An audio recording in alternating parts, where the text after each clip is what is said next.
भगवान के जब वनवास भइल तो लक्ष्मण जी सीता जी ये दो आदमी के वनवास ना भई रहे, ये लोग चल गए, साथे साथे चल गए। जब निषाद राजगुही देखले वो तट पर कि आ रहल बालो ये तीनों मूर्ति, तो उनका 2 जन्म पहले के बात याद रहे। मन में सोचे लगले कि उहे प्राणी हमन। राम लक्ष्मण सिया के आवत देख के, राम लक्ष्मण सिया के आवत देख के, केवट मनवा में सोचे विचारे लगल। राम लक्ष्मण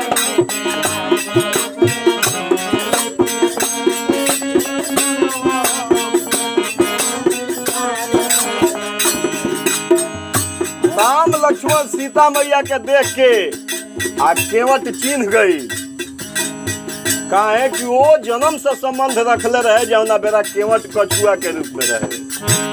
राम लक्ष्मण सिया के आवत देख के, केवट मनवा में सोचे विचारे लगल। राम लक्ष्मण सिया के आवत देख के,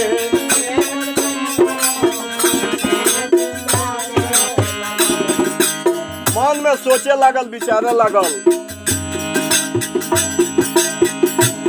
खुश अतना भइल जतना पाके कौनो, रंग झांगा से रुपया बहारे लागल।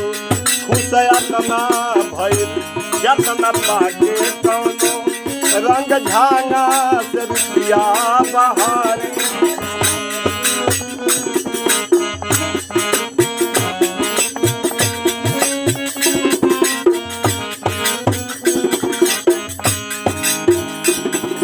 गईला 3 जन्म के ओकरा बात याद पड़त रहे, कहत रहे कि ये लोग हम देखले बानी, कहीं ना कहीं देखले बानी, जरूर देखले बानी। तब ओकरा एक बाइक भगवान प्रेरित कैले, दिमाग में आयल, कहलस सावर विष्णु हउए शेष गोरपू हउए, बिचवा में जे बारी उ लक्ष्मी हई।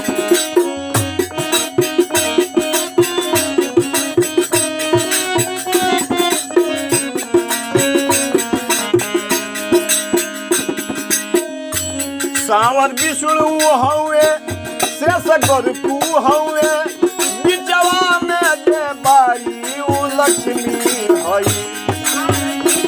हउए शेष गोरपू हउए, बिचवा में जे बारी उ लक्ष्मी। कहलस तू जौन हउ सबको लौकत रहे राम के रूप में, वो साक्षात भगवान विष्णु हउए। मने में ओकरा प्रश्न उठे, मने से उतर आवे। और गोरखू जौन बाले तन शेष हुए, आ बीच में जे बाऊ लक्ष्मी हई। कैसे बन के कछुआ हरी के पाव छुए चाहनी, केहू डांटे लागल केहू फुफकारे लागल। बन के कछुआ प्रभु के पाव छुए,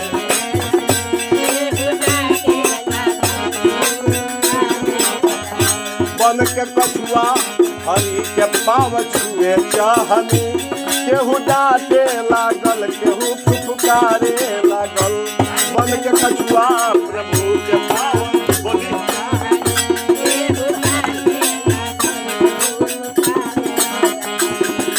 कहलस कि जब हम कछुआ रूप में रहनी तो केहू डांटे हमरा के, केहू हुलकारे, बार बार चरण छुए खातिर हम जाई। लेकिन उ संवरकू जे बाड़े उ ना बोलस, लेकिन हम गोरकू जौन बाड़े उ फुफकारस हमरा के, हुलकारस और डांटस। लेकिन आज बड़ा मौका से ई लोग आइल बाटे, आज धोब चरनिया के अपना हाथे। बड़ा मौका से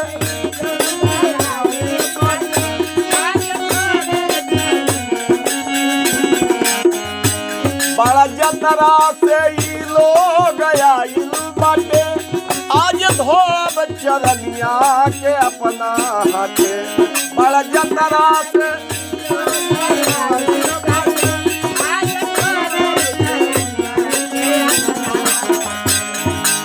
कहलस की बड़ा यात्रा से ही लोग आज पहुंची आइल बा आज अपना हाथ से चरण धो के धन्य कले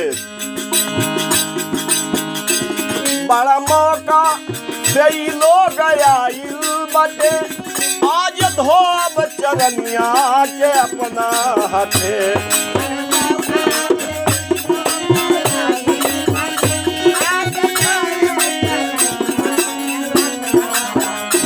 खुश अपना भइल जतना पाके कौनो रंग झांगा रुपया बहारे लगल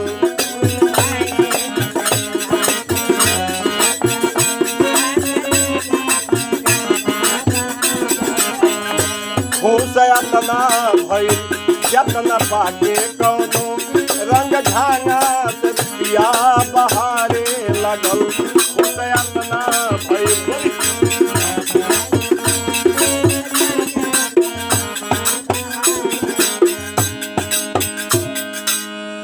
इतना खुश भइल कि लोग चली आवे हमरा कगरिया चली आवे हमरा घटिया पर चली आवे कम से कम नाव मांगे तो हमरा से भगवान आगे आगे बीच में मैया सीता पीछे पीछे लक्ष्मण जब निषाद राजगुही के लगे गई लो गोस्वामी जी कहतनी कि मांगी नावन के वट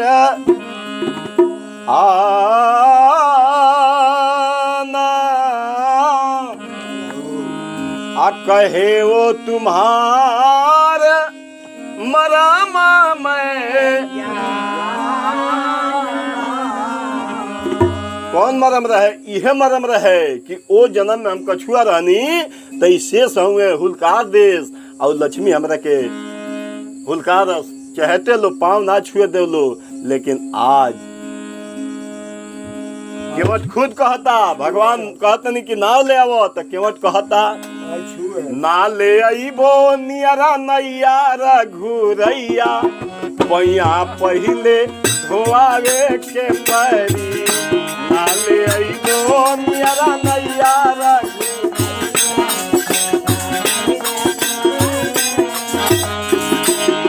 कलश की नियरा नाई ना ले आए काहे केवट कहलस हे प्रभु हम आज पहचान गई नी हमारा आंख धोखा देवे के लाग रहा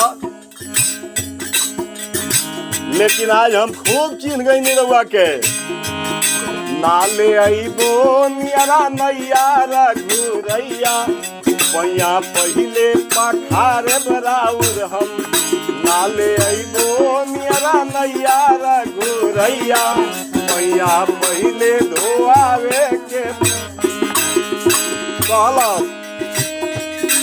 हो धोआवे के परी हो धोआवे के परी हो धोआवे के परी नाले आइबो नियरा नैया रघुरैया पैया पहिले धोआवे के परी नाले आइबो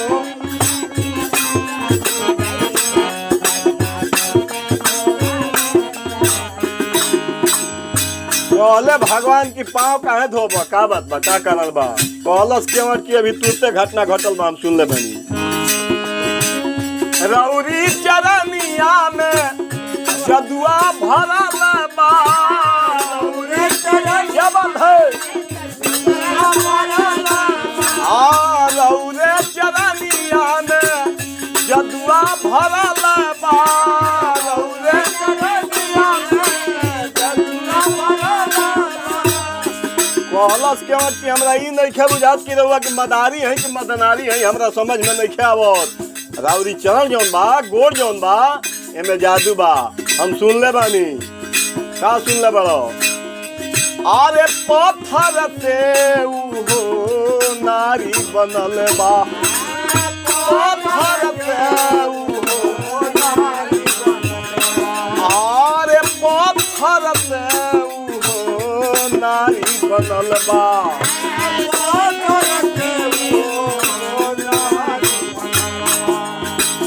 अबही गौतम ऋषि के नारी अहिल्या के पत्थर भगई रही हम सुनले बनी कि राउ चरण पड़ते उ नारी हो गई लिहा।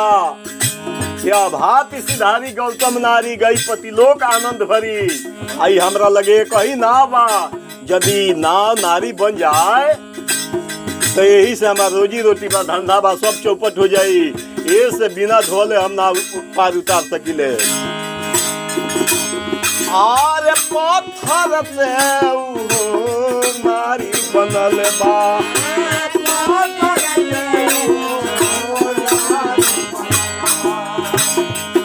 केतनो करे बरौराया पंचतुरैया पैया पहिले धोआवे के परी। केतनो करे बरौराया पंचतुरैया नाले अइबो नियरा नैया रघुरैया पैया पहिले धोआवे के परी।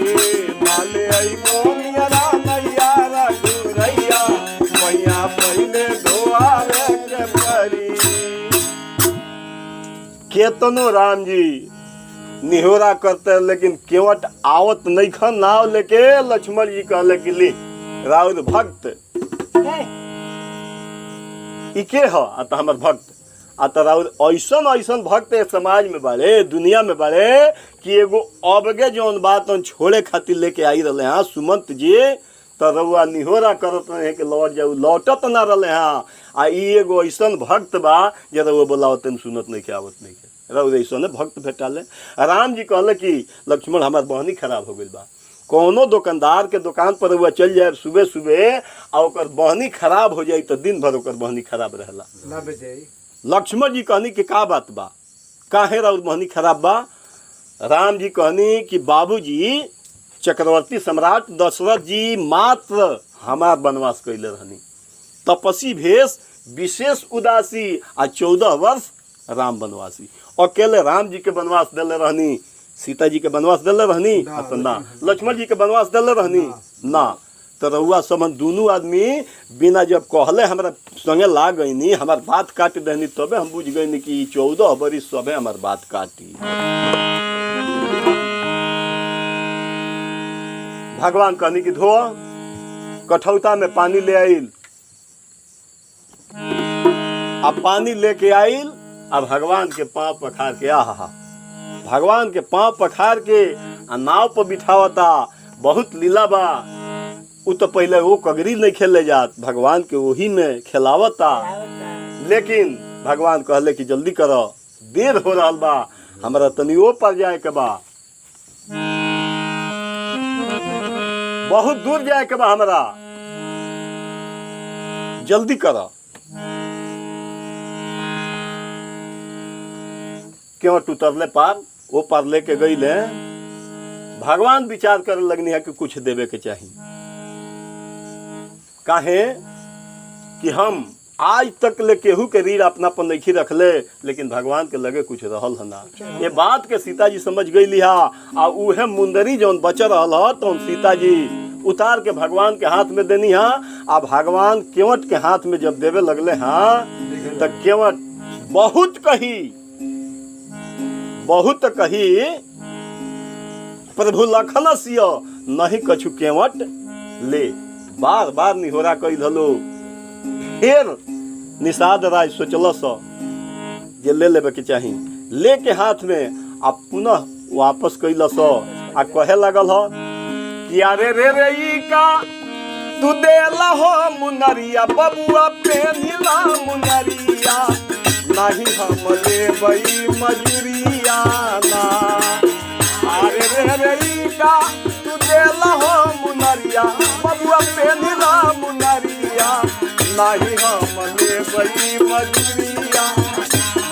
अरे नहीं हम लेबई मजूरिया ना।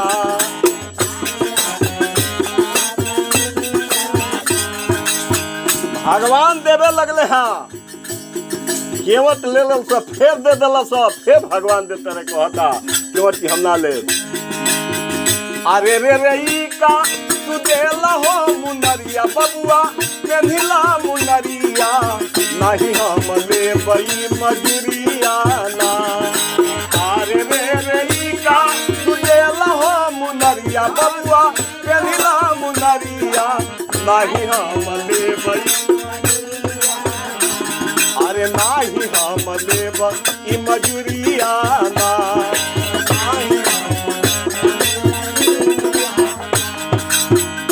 भगवान कहनी है कि तू मुनरी लेके आ फिर वापस काहे क देहलो तब केवट कहलस का कहलस अरे ले मजूरिया तो हंसी है नर नरिया लोग दी है हमारा के गरिया ना ले हम मजूरिया तो हंसी है नर नरिया लोग दी है हमारा के गरिया काहे की जाति से जाति खेवाई न लेला जाति से जाति आरे धोबी से धोबी धोआई न लेला आरे धोबी से धोबी धोआई न लेला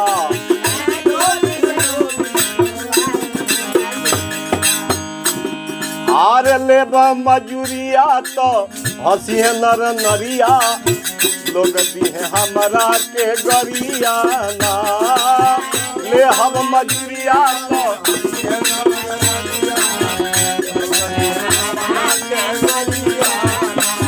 अरे रे ई का तू देला हो मुनरिया बबुआ पेन्हिला मुनरिया नहीं हम लेबई मजूरिया ना अरे रे ई का देला हो मुनरिया बबुआ पेन्हिला मुनरिया नहीं हम लेबई अरे नाही हम लेबई मजूरिया ना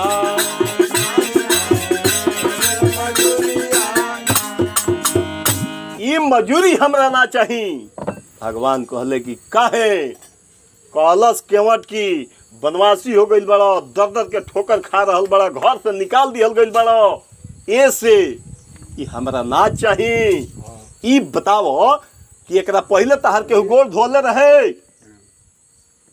एकरा पहले तहार के गोड़ धोले रहे भगवान कहले कि हाँ आ त के धोले रहे आ त जनक जी जब गोड़ तहार धोले तो ई बताओ जे कुछ देहले आ त हाँ का देहले आ त सीता जी के देहले और सरफी सोना हीरा जवरात सब हमरा के देहले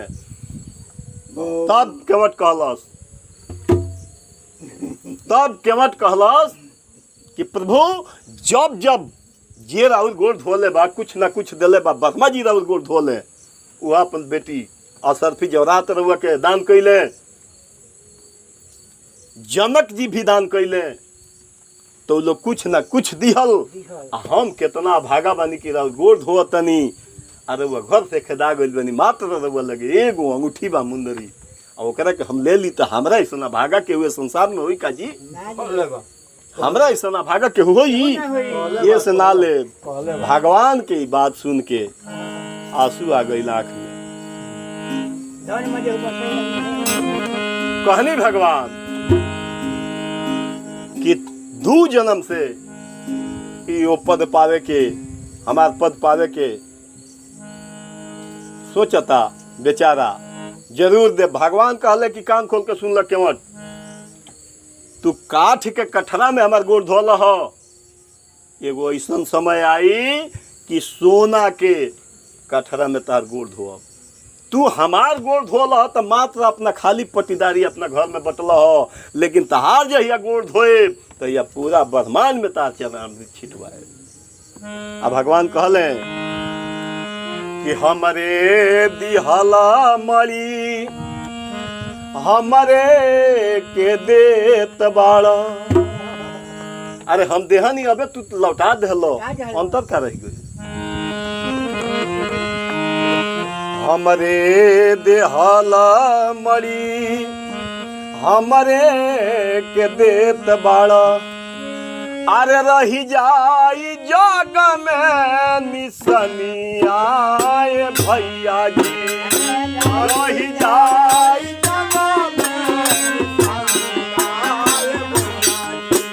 अरे रही जाई जग में निसनिया भैया जी, रही जाई जग में।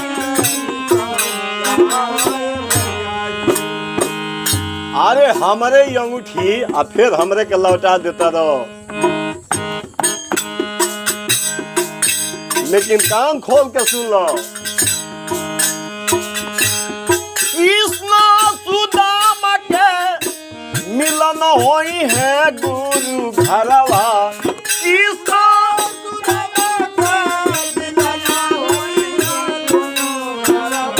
आजियो तारा के वचन हम दे देता नहीं कि जा द्रविड़ में विदर्भ में तू सुदामा होकबो, आ हम इस सामने जौन आवता द्वापर युग त देवकी के गर्भ से पैदा होकर पलब जाके ओइजा नंद जी की यहाँ धा दीना धा धा दीना ता तीना ता ता तीना ओइजा पलब। लेकिन सारा लीला कैला के बाद तारा लगे हम आई वही लीला में। कृष्ण सुदामा के मिलन होई गुरु घरवा,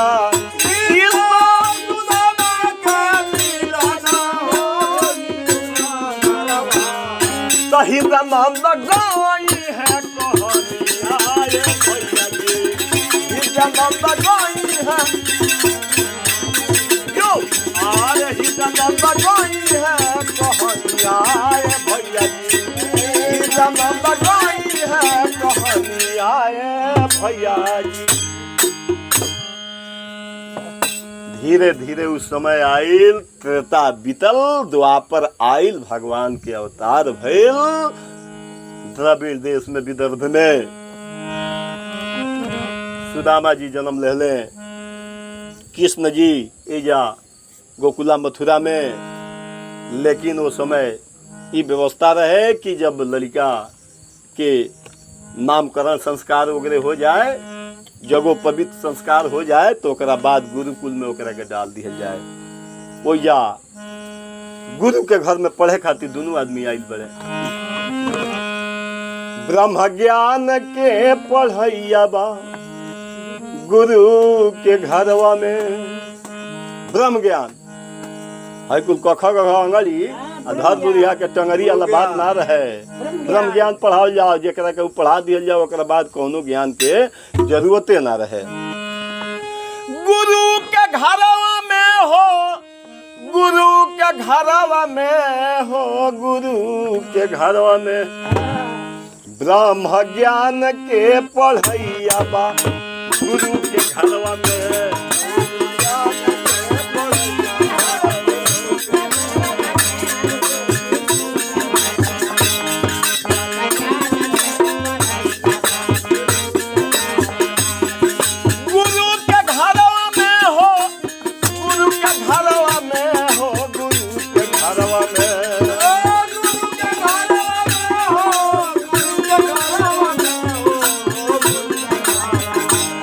ब्रह्म ज्ञान के पढ़ैया बा गुरु के घरवा में।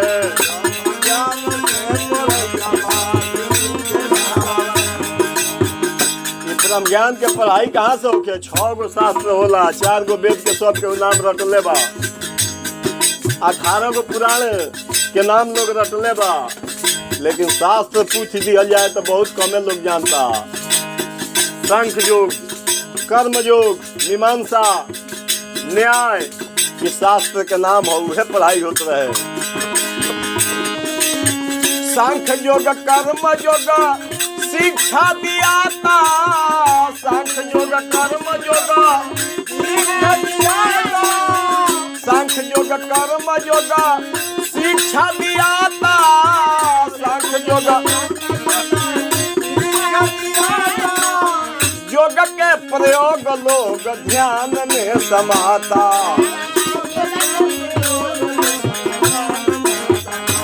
और योग के प्रयोग लोग ध्यान में समाता।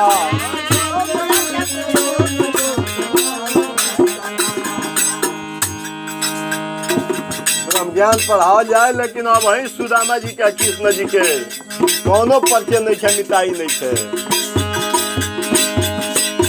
ब्रह्म ज्ञान तत्व ज्ञान सुगम बाऊ पैया गुरु के घरवा में। ब्रह्म ज्ञान तत्व ज्ञान सुगम बाऊ पैया ब्रह्म ज्ञान के पढ़ैया गुरु के घरवा में।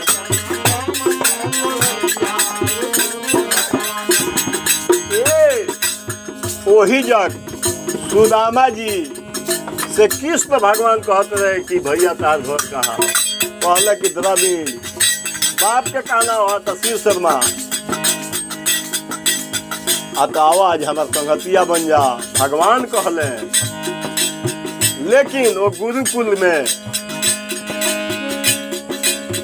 चेलावा में बाए गो अखिया का काना। चेलावा में बाए गो अखिया का काना। वो संदीपनी मुनि के आश्रम में जितना छात्र पढ़त रहे कहल गई बा कि ऐछ कोत कान गर्दनिया ये तीनों से कांपे दुनिया। चेलावा में बाए गो अखिया का काना। चेलावा में बाए गो अखिया का काना। चेलावा में बाए गो अखिया का काना। चेलावा में बाए गो अखिया का काना। एक दिन दूध लेके आई रहे पढ़े खातिर। भगवान कहले कि तनी दूधवा में से दे दी तो हम खा लेती। तो दूध लागी मोहन के मरले बताना।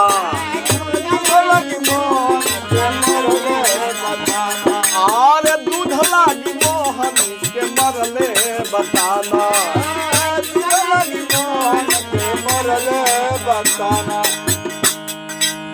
दूध लागी जब भगवान के ताना मरलस, भगवान के जब ना दलस दूध, सुदामा के बड़ा दुख होता।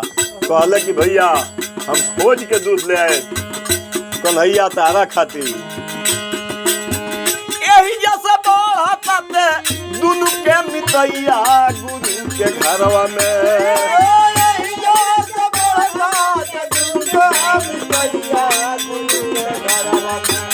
हो यही जैसा बढ़ता मोहन से मितैया गुरु के घरवा में।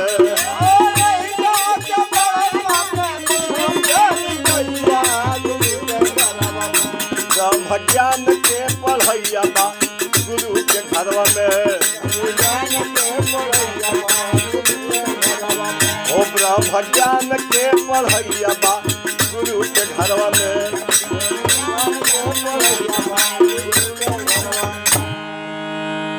ई लोग चेला रहे, वो बेरा के गुरु रहे बेरा। वही बेरा के एगो बात थोड़का सा रहुए सब हम सुन ली, ध्यान है न रहे, शांति बना रहे, नहीं तो टेप जौन होता खराब हो जाए।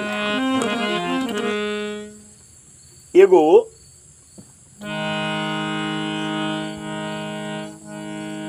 साधु बाबा अपना आश्रम में नहा धोआ के आप पूरा विधि पूर्वक भगवान के ठाकुर जी के तख्ता पर ध के सजा के अब पूजा करे बैठ गई। संजोग के बाद तुलसी दल भोज पर गई। तुलसी दल भोज पर गई हला। जब तुलसी दल भोज पर गई तो वही जब 4 गो 5 गो चेला बैठा रहे सन। एगो चेलवा से कहले कि बाबू है नहीं बा का महाराज जी आ तो दल छूट गई बा, भगवान के पूजा कैसे हो या दल ले आवो। तो कहलस कि बताई कि इतना दिन से रहुआ स्कूल में हम पढ़त तनी, आज तक ले रहुआ हमरा के बतौले बन कि दल कैसन होला। आज तक ले रहुआ बतौले बनी जो दल कैसन होला। तो दूसरका जो बगल में बैठा रहे उस सोचलस कि अब गुरुजी हमरे के कहिए कि जा। तो कहलस कि रे ते देखले नहीं खे जो दल कैसन होला, केरा के पतई बराबर लम्हर लम्हर होला, जो ले ले आ। तब तीसरका सोचलस कि इहो तो झूठ बोललस, अब हमरा के गुरुजी कही है। गुरुजी कहले का हो तो गुरुजी अरुया नियर हो, पुरैनिया नियर फुलाला सर उहे नु। तो बस बस ठीक चिन्ह ले बड़ो। एगो काम कर लो, दल तहन लो से ना मिली, काहे कि तू लोग खुद दलदल में फंसेला बाड़ो, से दल ना मिली। हई ताकता समेत चारू कोना लाग जालो, उठा के ले चलो लो, हम दल चिन्हाओ तनी। अब चारू कोना चारू चेला लो लागल, आ बगीचा इतना न दूर रहे, लगही दल तो रहबे कहीं लगे, पासे में दल रहे, लेकिन गुरुजी वो लोग के तो साजे के रहे, सुहारे के रहे, संभाल देवे के रहे जिंदगी में ही से। गुरुजी कहले कि और आगे ले चलो, आगे ले चलो। ये लोग के ले जाते में अधमुरी गुरुजी को दहले। जब बगीचा में पहुंचल लो ये 2 माइल दूर, तब गुरुजी कहले कि हो जा ले चलो, हो जा, हौहे दल हौहे ले चलो। वो जा तख्ता ले गई लो, तुलसी दल तूर के आ गुरुजी के हाथ में जब दिहल लो, तो गुरुजी कहले कि पूजवा तो एजा ना हुई, फिर चारू कोनवा में लागो लो, लाग के लेके आश्रम तो वही जा लेके चलो। अब चारू जना फिर लागल लो कन्हा में, अब साफा मधु हो गई लो, ले आवत ले आवत ले आवत ले आवत आ रख दिहल लो। तब गुरुजी कहनी कि अब ई बताओ लो कि तहन लो चिन्ह गइल बड़ो, अब दल तो चिन्ह गइल बड़ो, आ तो हाँ अब दल हमनी के चिन्ह गइल बन जा। अब दल हमनी के चिन्ह गइल बन जा, तो कबो भूलेबो ना नु। आ तो जीवन में कहियो ना ये जिंदगी के चला 7 जन्म हमनी के भूलेबे ना कर जा कि दल कैसन होला। एही ना एगो के नया नया बियाह भई रहे, जून के महीना रहे, कखन छूटेला नु तो नहवाल नु जाला। ओकर माई कहली कि बाबू आ तो हाँ आ तो नहा लो, आ तो माई पानी गरम कर। जून के महीना में जब पानी गरम के नाम सुनलस उ मेहरारू जवन आई रहे, तो कहलस कि दादा हो दादा, अभी तो 6 महीना जनवरी सामने आवे वाला बा। उ लागल पटक के हाथ में जितना चूड़ी भर बाँह पहनले रहे, फोरे सिंदूर धो के आ उजर कपड़ा पहन लेलस। सास कहतरी बहू ई का कइलू तू, ई का क देहलू? अरे हई सुहाग वाला भेष उतार के विधवा। कहलस कि सास जी जानतनी, आखिर 6 महीना बाद लोग जबरदस्ती कमवा कह दिए से हम पहले ही कर लेनी है। जब इनका जून के महीना में इतना गर्मी के महीना में इतना जाड़ लागता, तो माघ के महीना में गरमाओ जाए पानी तो बची है। बोल दी राजा रामचंद्र के। यही जैसे कृष्ण सुदामा के मिताई बढ़ता, धीरे धीरे मिताई बढ़ल बा। अब ध्यान दिहल जाए, एक दिन भगवान कन्हैया पढ़े खातिर गुरुकुल में आवत रहे, अब कंटक लाग जाता गोड़ में, कांट लाग जाता गोड़ में कन्हैया जी के। तब तक ले सुदामा जी वही रास्ता से आ गई बड़े, अपना हाथ से अपना दांत से वो काट के निकलने बड़े, और ये जैसे मित्रता बढ़ता। ध्यान दिया जाए। लेकिन एक दिन घटना ऐसा घटल, वो गुरु जी की यहाँ ऐसा घटना घटल कि लकड़ी उड़ा गई रहे, जलावन उड़ा गई रहे। तो गुरु जी के औरत जो रहली, संदीपनी के मुनि के औरत कहली, एक दिन गुरु जी के नारी कहली, अरे सुनए बनवारी घर में, ओ घर में लकड़ी नहीं खे, जंगलवा से लईबा बजा के तू, घर में लकड़ी नहीं खे, ओ घर में लकड़ी नहीं खे, जंगल वहाँ से लईबा जाके तू।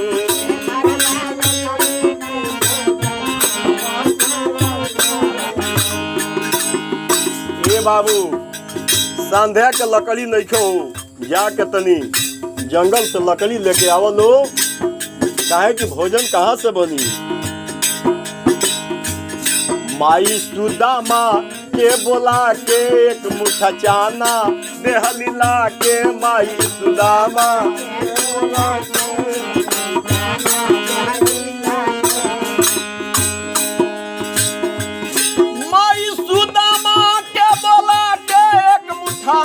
चाना देहलीला के, कतही हो कतही भूख लगी तो दूनू भैया जाके खइह तू, कतही भूख लगी तो हो कतही भूख लगे तो दूनू भैया खइह जाके तू।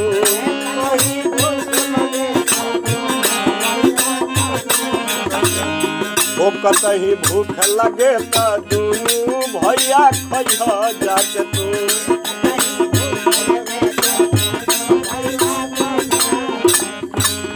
भूख कतही लग जाए तो दोनों भैया खा लिहलो, लकड़ी नहीं के शाम के व्यवस्था करके ले आवलो।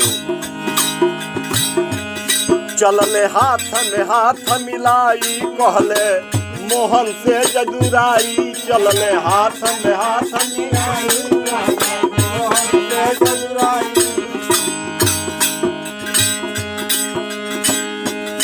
चलले हाथ में हाथ मिलाई कहले सुदामा से कन्हाई बबुआ।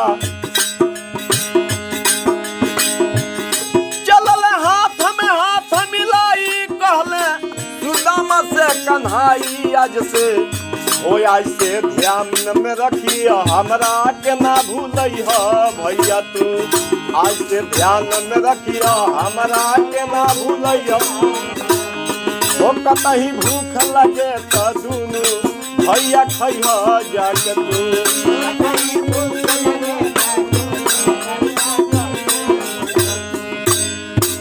चाना ले लो चल जलो दोनों भाई सुदामा जी कृष्ण जी हाथ में हाथ मिला के आ चल दियलो जंगल सरे का। भूख लगी तो खा लिहलो कहीं ना कहीं।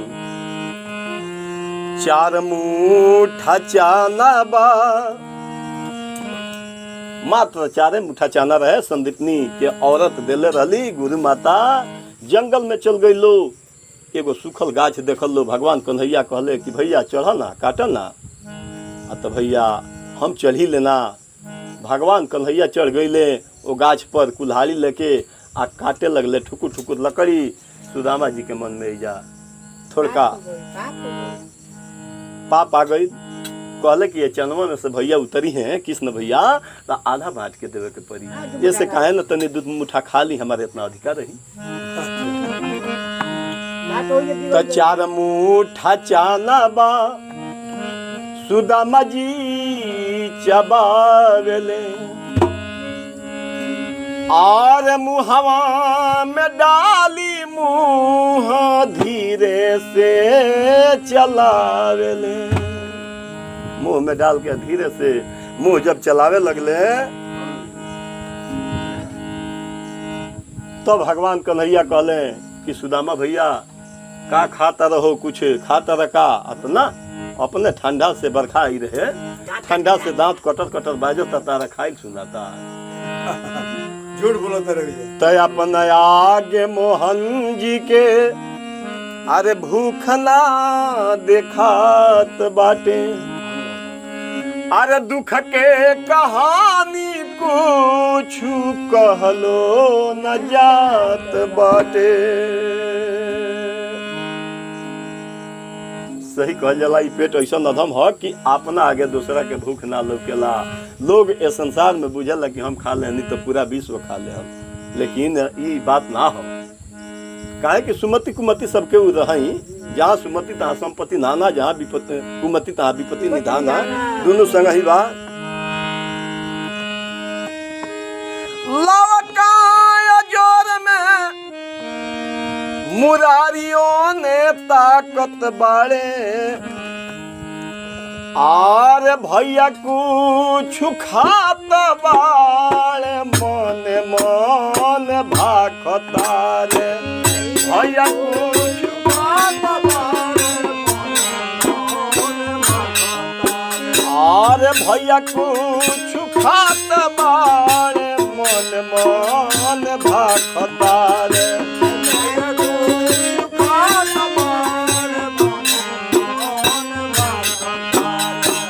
धीरे धीरे पटर पटर बजता सुनात बा। धीरे धीरे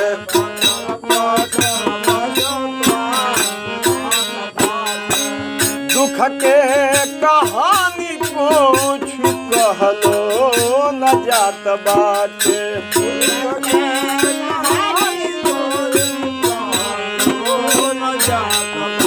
और दुख के कहानी कुछ कहलो न जात बाटे।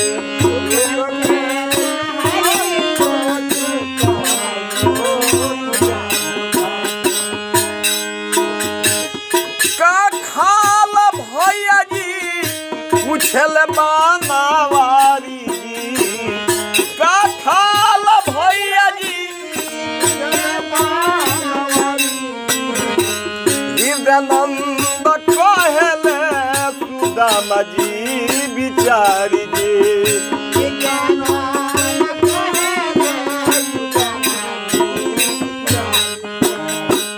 ऐसन लागल जाड़ बाटे,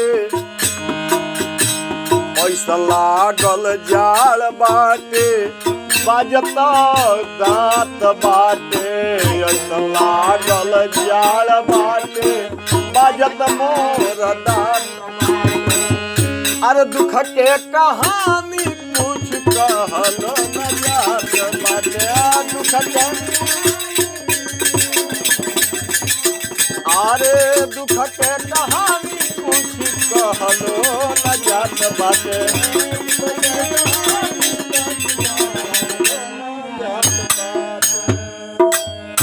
ई मन ऐसन चंडाल ह कि एगो महात्मा जी निमंत्रण खाए खातिर चल गईले और बुढ़िया मतवा इतना बढ़िया बढ़िया व्यंजन बनौले रहली, सब परोस देली, लेकिन पापड़ परोसे के उनका भोज पड़ गई।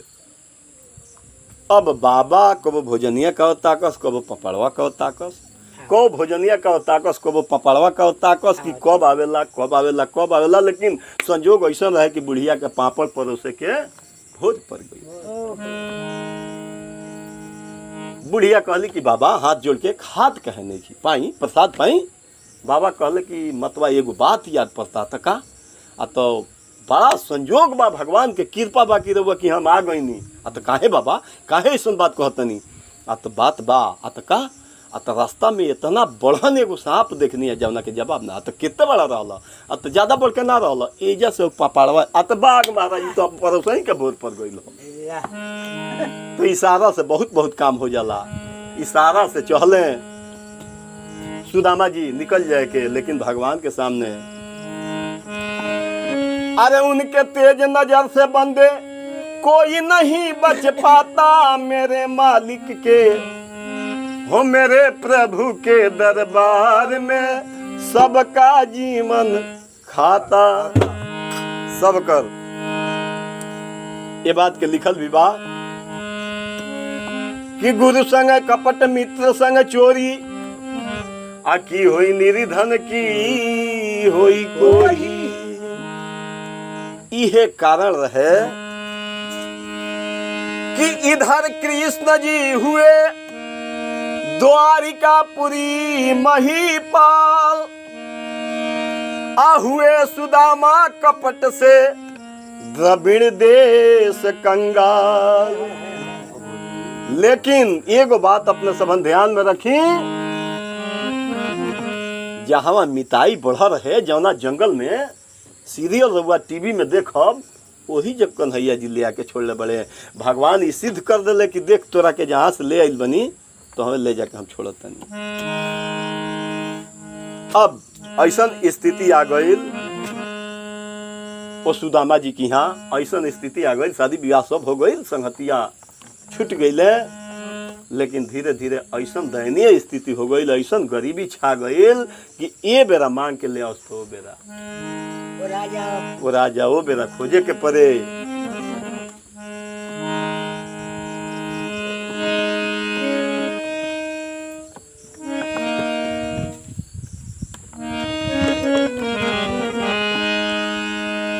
कौन कौन कहीं दुख भरल पिया हो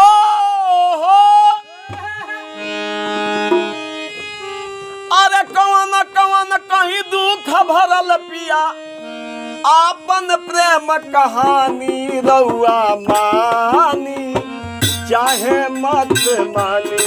रउआ मानी रउआ मानी चाहे मत मानी।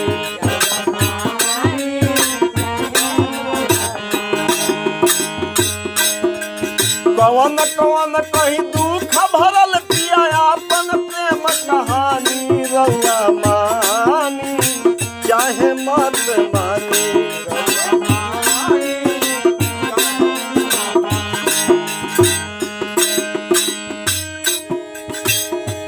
घर में कौन कटही कठवतिया, घर में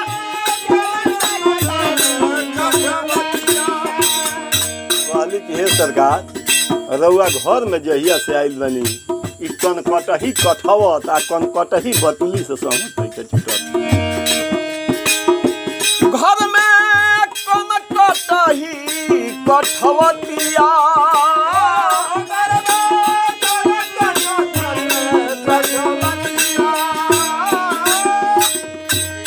पिया साथ न छोड़े विपतिया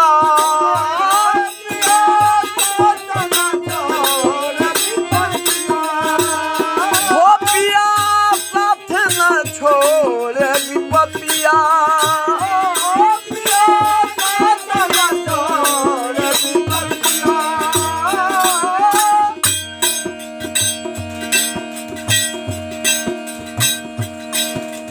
तावा में तावा ठनकेला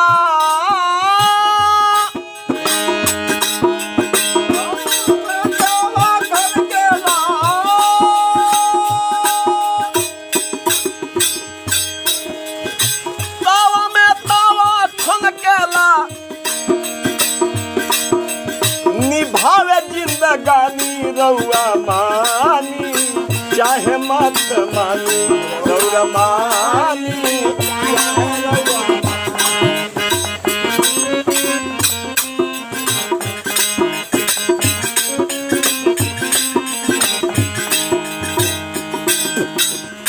कहली सुशीला जी कि हे स्वामीनाथ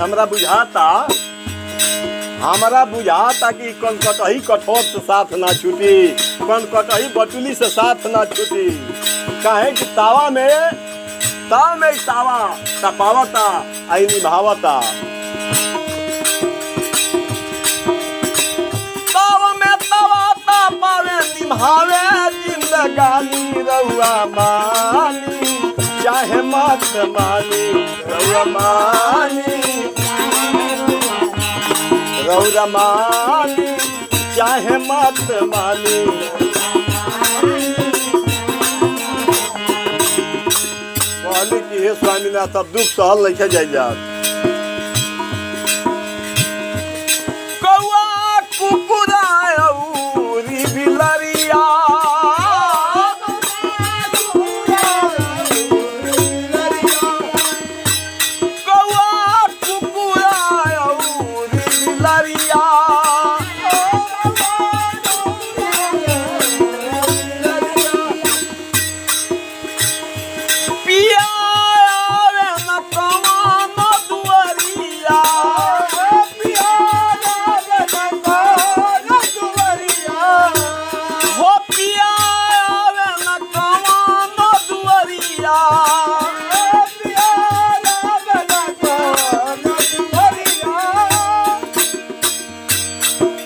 कबहू नियराया वेला ना हो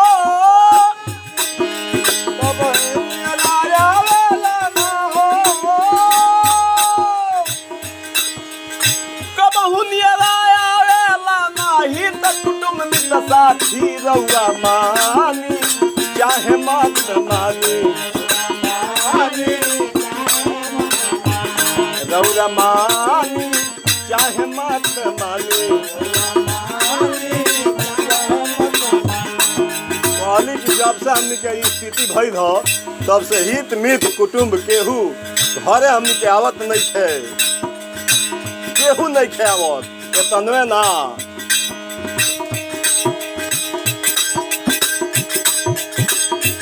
बड़का मझिला सझिला कोरैला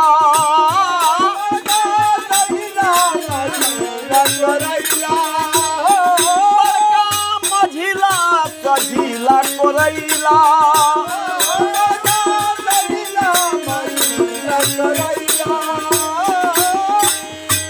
खाए खातिर नियर आवे कोनो फैला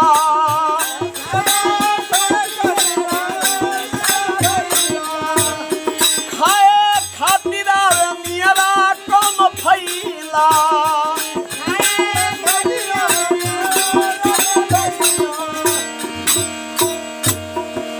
कौन बैठ के रोत बाटे हो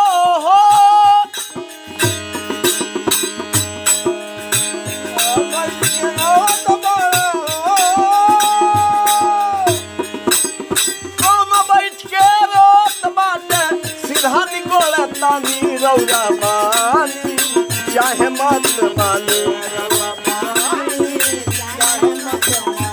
रौरा मानी चाहे मत मानी रौरा मानी चाहे मत मानी रौरा मानी या चाहे मत मानी कोनो सिरानी बैठ के रोता कोनो गोरतानी बैठ के रोता दुख कौन कहीं कहिया पिया कहली सुदामा जी के औरत सुशीला जी कि दुख कौन कहीं ना कहत पिया पेट पोछा न रोवे रोटिया रोटिया भोरही के उपासल बिरछल बा भोरही के उपासल बिरछल बा बोलता बड़का ठोठिया ठोठिया ढेबरा पेटरा मांगे फूटहा ढेबरा पेटरा मांगे फूटहा भुइया में उहो लोटिया लोटिया अब तू ही बताव सुनाई पिया कैसे कही के कथा पोटिया पोटिया रात दिन कथा कही के लड़कन के सुनावतनी या सुतावतनी ई कथा कहला से लड़कन के पेट भरी तू ही बताओ तारा घर में जहिया से आईनी तहिया से इहे बात बा ए भाई मजे के बात बा सुशीला जी कहली भोरही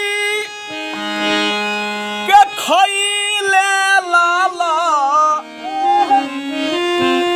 और बीती गईले संध्या काल। हे स्वामीनाथ के बीच में एगो घटना घट रहे कि 7 दिन से उपास पर रहे लो 8वां दिन कुछ मांग उनके सुदामा जी जब लेके अइले तब तक ले भगवान भिक्षुक के रूप बना के भिक्षाम देही कह के दरवाजा पा गईले। सुदामा जी कहले कि 8 रोज बिना खैले हो गइल बा ई 9वां रोज हम मांग के ले आइल बनी। भगवान भिक्षुक के रूप में कहले कि हमार 11 दिन बिना खैले भइल बा 12वां दिन हम तारा दरवाजा पाइल बनी। ई बतावा कि ये भोजन के तारा आवश्यकता बा कि हमरा आवश्यकता बा। सुदामा जी के दिल में तसल्ली भइल कि केहू हमरो ले भिखारी बा ए संसार में दे देले उठा के भगवान के परीक्षा लेवे के रहे कौनी ओंगन कष्ट दे के अपना शरण में बुलावे के रहे। भोरही के खइले लाला और बीती गईले संध्या काल। आए रे सैया जी हो आए रे सैया जी हो आज उपास बबुआ रोते ले राम। आरे सैया जी हो आरे सैया जी हो आज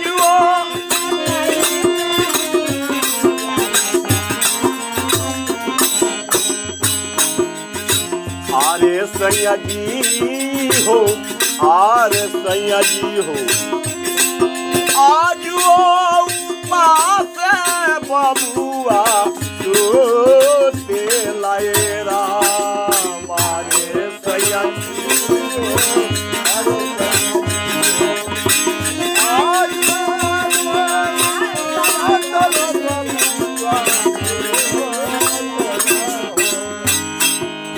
बताएं कि 7 दिन हमने के बिना खैले हो गई लड़कन के 7 दिन बिना खैले हो गई ऐसे केंगा धर्म कर्म चली।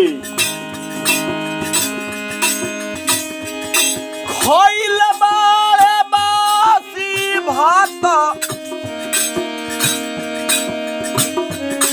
दिन बीत बीतल आइल रात आइल बारे बासी भात दिन बीतल आइल रात पहले बड़ा बासी भात दिन बीतल रात अरे सैया जी हो अरे सैया जी हो मुहवा निहारी बाबू के दुख लये राम अरे सैया जी हो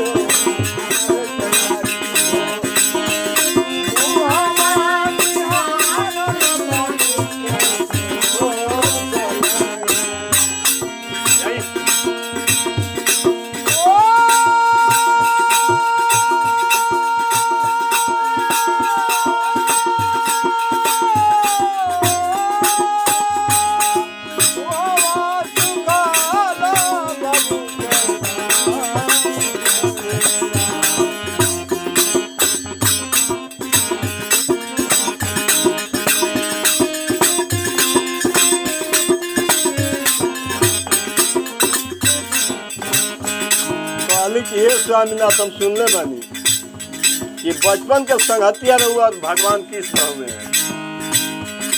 एक बेर चल जैती एक बेर जाई एक बेर लेकिन ई मने मने प्रतिज्ञा कैले रहले कि भले मर जाए लेकिन जाइब ना जाई जाई दरी का जाई हमारो संदेश ले जाई